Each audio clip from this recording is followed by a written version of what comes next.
जिस प्रकार सब मंत्रों में पहले बीज का, फिर शक्ति का तथा अंत में कीलक का उच्चारण होता है, उसी प्रकार हमें पहले कवचरूप बीज का, फिर अर्गलारूपा शक्ति का तथा अंत में कीलकरूप कीलक का क्रमशः पाठ करना चाहिए। कीलक स्तोत्र। ओम नमः चंडिकायै। मार्कंडेय उवाच। अर्थ, ओम चंडिका देवी को नमस्कार है। विशुद्ध ज्ञान ही जिनका शरीर है, तीनों वेद ही जिनके तीन दिव्य नेत्र हैं, जो कल्याण प्राप्ति के हेतु हैं तथा अपने मस्तक पर अर्धचंद्र का मुकुट धारण करते हैं, उन भगवान शिव को नमस्कार है। मंत्रों का जो अभिकीलक है, अर्थात मंत्रों की सिद्धि में विघ्न उपस्थित करने वाले शापरूपी कीलक का जो निवारण करने वाला है, उस सप्तशती स्तोत्र को संपूर्ण रूप से जानना चाहिए और जानकर उसकी उपासना करनी चाहिए। यद्यपि सप्तशती के अतिरिक्त अन्य मंत्रों के जप में भी जो निरंतर लगा रहता है, वह भी कल्याण का भागी होता है। उसके भी उच्चाटन आदि कर्म सिद्ध होते हैं तथा उससे भी समस्त दुर्लभ वस्तुओं की प्राप्ति हो जाती है। तथापि जो अन्य मंत्रों का जप न करके केवल इस सप्तशती नामक स्तोत्र से ही देवी की स्तुति करते हैं, उन्हें स्तुति मात्र से ही सच्चिदानंद स्वरूपिणी देवी सिद्ध हो जाती है। उन्हें अपने कार्य की सिद्धि के लिए मंत्र, औषधि तथा अन्य किसी साधन के उपयोग की आवश्यकता नहीं रहती। बिना जप के ही उनके उच्चाटन आदि समस्त आभिचारिक कर्म सिद्ध हो जाते हैं। इतना ही नहीं, उनकी संपूर्ण अभीष्ट वस्तुएं भी सिद्ध होती हैं।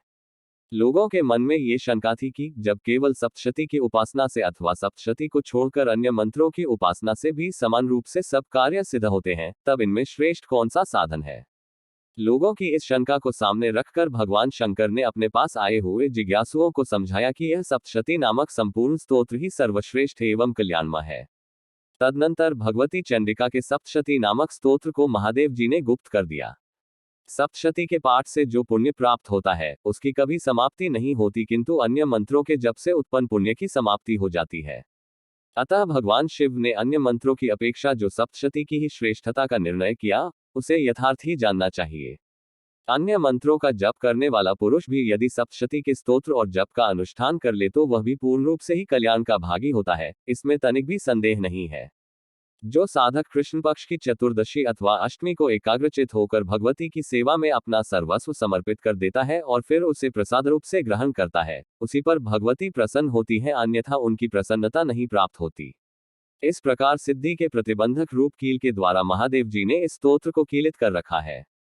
जो पूर्वोक्त रीति से निष्कीलन करके इस सप्तशती स्तोत्र का प्रतिदिन स्पष्ट उच्चारण पूर्वक पाठ करता है, वह मनुष्य सिद्ध हो जाता है, वही देवी का पार्षद होता है और वही गंधर्व भी होता है।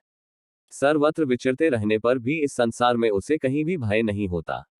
वह मृत्यु के वश में नहीं पड़ता तथा देह त्यागने के बाद मोक्ष प्राप्त कर लेता है। अतः कीलन को जानकर उसका परिहार करके ही सप्तशती का पाठ आरंभ करे। जो ऐसा नहीं करता, उसका नाश हो जाता है। इसलिए कीलक और निष्कीलन का ज्ञान प्राप्त करने पर ही यह स्तोत्र निर्दोष होता है और विद्वान पुरुष इस निर्दोष स्तोत्र का ही पाठ आरंभ करते हैं। स्त्रियों में जो कुछ भी सौभाग्य आदि दृष्टिगोचर होता है, वह सब देवी के प्रसाद का ही फल है। अतः इस कल्याणमय स्तोत्र का सदा जप करना चाहिए। इस स्तोत्र का मंद स्वर से पाठ करने पर स्वल्प फल की प्राप्ति होती है और उच्च स्वर से पाठ करने पर पूर्ण फल की सिद्धि होती है। अतः उच्च स्वर से ही इसका पाठ आरंभ करना चाहिए। जिनके प्रसाद से ऐश्वर्य, सौभाग्य, आरोग्य, संपत्ति, शत्रुनाश तथा परम मोक्ष की भी सिद्धि होती है, उस कल्याणमयी जगदम्बा की स्तुति मनुष्य क्यों नहीं करते। कीलक स्तोत्र संपूर्ण।